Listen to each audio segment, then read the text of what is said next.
Hi, and welcome to part 2 of our Christmas picture book, Extravaganza. I'm Jennifer with my daughter Kate, and as always we have St. Nicholas, our supervisor, joining us here again today. He did such a great job last time we brought him back. So today we have a ton more books for you. Again, it was really hard to narrow these down, but we're just going to share with you some more of our favorites in 5 different categories. All right, category number 1 will be books about the 12 days of Christmas, or feasts that fall in the 12 days of Christmas. And then category 2 will be books about Epiphany. Category 3 is some of our favorite TOMIE to PAOLA books about Christmas. And category 4 is a little strange one, but it's books about Christmas donkeys. The Christmas donkey is very important, and there are many stories about Christmas donkeys. So I have a whole sub-collection of Christmas donkey books. Thank you.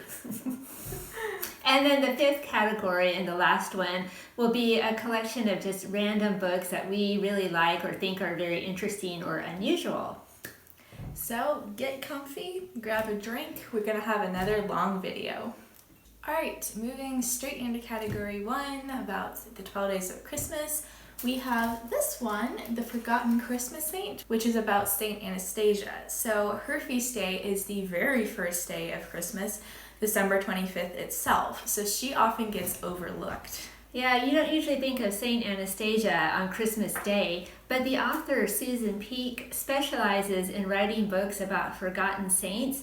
The story of Saint Anastasia is so amazing. If you have not heard it or your kids have not heard it, definitely get a copy of this book.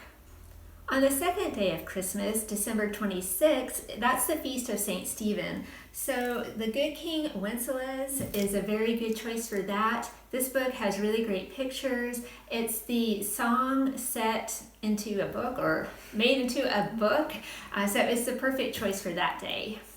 Next, we have The Real 12 Days of Christmas, which explains the religious symbolism behind each of the 12 days, such as the 4 calling birds represent the 4 Gospels, Matthew, Mark, Luke, and John. So it's really fun to learn about the symbolism behind 5 gold rings or 9 ladies dancing. What the heck does that mean? So a book like this is nice to have all through the 12 days of Christmas, and each day you can just read about the day's symbol and what it means. But my very favorite book for the 12 days of Christmas is called Emma's Christmas. This one is so much fun. It's about Emma. She's a farm girl, and a prince falls in love with her and asks her to marry him. But she says, "No, prince, I'm very happy on the farm. I don't think I would like living in a castle." So the prince says, okay, but then he tries to woo her through the 12 days of Christmas. So it's a fun look at all the different things he keeps giving her on each of the 12 days of Christmas, and it does have a happy ending. Alright, category number 2, books about Epiphany. First up, we have The Last Straw. So this is such an awesome book. It's about an old camel named Hashmakaka, and even though he is old, he is convinced he can still help the wise men and carry all of their stuff. So it is a fun book with a really happy ending. Next we have Danny and the 3 Kings. I'd always heard that this was a really good book, so I found a copy, and I have to say it is really probably my favorite Epiphany book. Danny and his brother and his mother live together in a trailer. They're not very well off, and times are hard, so they don't have money for a Christmas tree. So Danny decides he's going to go and find one just out in the woods. But in doing so, he almost gets hit and killed by a car, and a trucker stops to help him. So the story takes you through the adventure of Danny and his brother and the Christmas play at school. But I have to say, it wasn't until the last couple of pages of this book that my mind started putting it all together, and I never saw it coming. I couldn't believe how clever this story is. Definitely, this is a do not miss. The next 2 books are some favorite TOMIE to PAOLA books for Epiphany, and the first one is The Story of the 3 Wise Kings. So this is a fairly traditional rendering of the story, but it obviously has very beautiful illustrations to it. And the second Tomie de Paula book for Epiphany is The Legend of Old Befana, which is the fun story of how Epiphany is celebrated in Italy. Befana is an old lady, and the wise men come by her house and they say, hey, come with us to see the newborn king. And she says, oh, I'll be right with you. I just have to tidy up my house first. So they leave and she tidies up her house, but then she never can quite catch up to them. So I'll put some pictures on the screen. It's another great one. Moving into category number 3 are donkey books. So like we said earlier, donkeys are in a lot of Christmas books. They play a really important role in them. So first up, we have The Donkey's Dream. So this book has a lot of symbolism to it in the things that the donkey is carrying, and the illustrations are very gorgeous, almost magical even. So this is a really fun book to read aloud to your kids and see if they can guess the symbolism behind all the different things that the donkey is carrying. After that, we have this little golden book called The Christmas Donkey. Now, don't let it fool you. It's a little golden book, so it has maybe some humble origins, but this story will get you. It's the story of a donkey that Joseph rescues, and then the donkey, is the one that Mary rides to Bethlehem, but that's not the end of the story for the donkey. The donkey goes on to do something else that's very important. So my mother, the first time she read this to my kids, she was very angry with me. She said, you didn't warn me, so I'm warning you now that you might get a little choked up when you read this book. The final book is Father Christmas and the Donkey. So this book tells the story of an old donkey who is feeling kind of lonely on Christmas Eve. So St. Nicholas comes and he finds the donkey and asks him to help on the Christmas Eve deliveries. So I really like the blue, gray, silver tones of this book. It's almost sort of monochromatic, just real sparkly. Very soothing, but such a great story, and of course, happy ending for the donkey in a special way. All right, in category number 4, we have some more of our favorite Tomie de Paula books about Christmas. We've talked about quite a few of his books, so we just want to quickly share some more of them with you. First up, we have Jingle the Christmas Clown.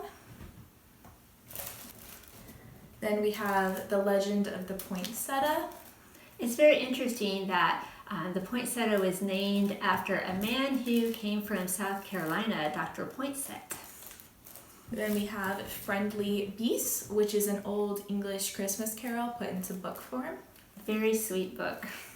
Then we get to the Tomie de Paula Strega Nona Christmas books. Now, I love Strega Nona and Big Anthony and how they're always trying to outfox each other and how Strega Nona always wins. So a fun book is Merry Christmas, Strega Nona. That's a good one. But my favorite Strega Nona Christmas book is Strega Nona's Gifts, which is so awesome because in it you get 8 separate feasts that fall during Advent all the way through Epiphany. And Tomie, at the back of the book, he talks to you about each of the feasts and what they mean. And so some of them are unusual, like the Feast of Saint Sylvester is one that comes to mind. So this, again, is a good book to keep out all the way through the very end of the Christmas season. Then we have this book, which is a collection of some of his Christmas works, some of which we have talked about, probably most of which we've talked about. So it's a really beautiful edition, and it even has music in the back. Last up in category number 5, we just have some fun Christmas favorites that we want to share with you. So first up is Too Many Tamales, which is a fun, hilarious book. It's about a young girl who is helping her mother make tamales for Christmas, and she wears her mother's wedding ring while she's kneading the dough and she loses it. So the story tells how she attempted to get the ring back. It will make you laugh. Next is a book called How God Decorates Heaven for Christmas, which I find interesting to think about. How does heaven decorate for Christmas? Do they decorate? What goes on? So this one has really pretty illustrations. It has short rhymes that go with each picture, and it's just a nice thing to think about. Maybe you could have your kids draw pictures. What do you think heaven looks like during Christmas time? Next, we have The Third Gift by Linda Park, who also wrote A Single Shard. This tells the story of a boy and his father who collect myrrh from the trees in the Holy Land, and they sell it to some special travelers as a gift for a king. And last of all, we've always been huge Richard Scarry fans here, and so I love this book, The Animals Merry Christmas.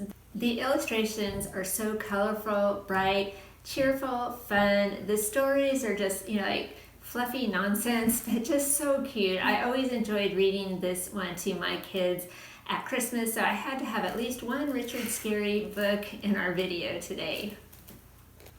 And last we have a book that goes really well with The Third Gift, and it comes from the Metropolitan Museum of Art. So I'm going to bring out the set here. It's called The Gifts of the Magi, and it comes as a set with a book about the history of the wise men and it has several famous paintings throughout the book about the wise men and Epiphany.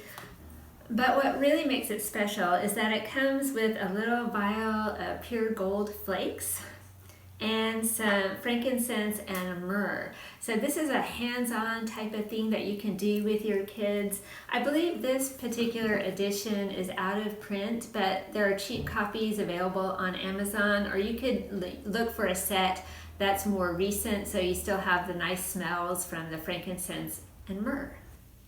So that is the end of part 2 of our picture book extravaganza. Maybe next year we'll sort through all the other books we have and show you some more.